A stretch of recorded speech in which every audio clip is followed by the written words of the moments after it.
Hello, magandang araw sa atin, Kalipin Sisters, sa ating pong Kandungan Bayan Sigip Kapwa, Medical Missionary Philippines. Tayo naghahanap po ng isang serbisyo libre publiko para po sa kagalingan ng karamdaman. So ano po nangyari sa ating mga eksema na to? Ano pong, ilang punta na kayong may eksema? Mga 20 years na to eh. Walang kagamutan, ano po. So ngayon po nalagyan po natin ng gamot. Ano po ang masasabi natin? Nasaan po ang ubod ng kate? Medyo hindi naman sa Makati na ngayon. Oo, kanina po, sabi po niyo nung dumaan ako Makati. So ngayon po, gano'n po kate? Hindi naman siya masyado na po. O talagang parang nawala na talaga. Yun po yan. Marami na pong patotoo na ang lahat po ng karamdaman na to ay dagyan pong nawawala, no? Saglit lang. Kahit po yung lumalagang puso, segundo lang, magaling na po tayo. Hanggang rayuma po yan, hanggang emphysema, asthma, segundo lang, ay nagkakaroon po ng kagalingan. Ano po, mabantot po ang principle ng ating pong mediko dito sa buong mundo. Tika-tika, yan po hindi po yan para sa mga mahirap. Ito po ay para sa lahat. Naglihan lang, gagaling ka. Yan po yan. So magpakilala po Kalipin, ano po tuloy na pangalan ng beauty mo? Almarian sa Alvarado po. Okay, Alvarado talaga. Okay. So muli po, ilang pong minuto kayo gumaling, gano'n? Mga ilang minuto po kayo gumaling? Hindi nawala naman yung kape niya. Siguro mga 5 minutes. 5 minutes lang po yan. So yan po ay magiging ng flawless. Hindi na po yan magkakaroon ng moisturizing. Ano mo moisturize po eh? Nababasa.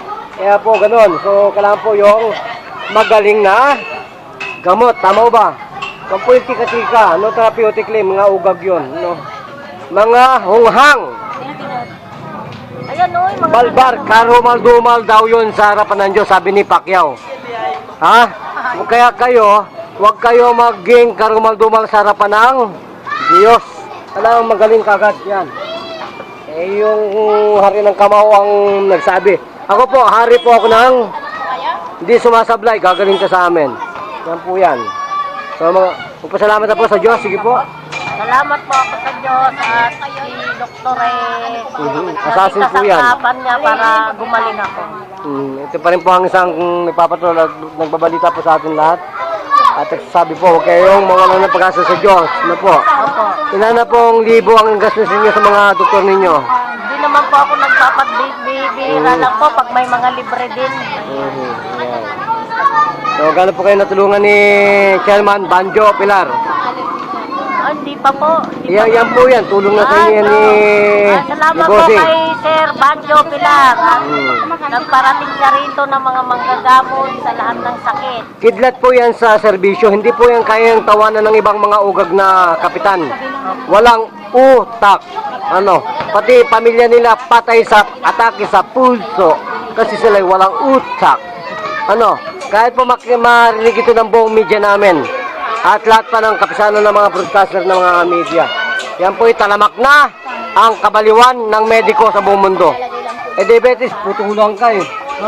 Kahit broadcaster ka pa, kahit investigative media ka pa, bubutasin ang iyong pag hindi ka nag-aaral ng tamang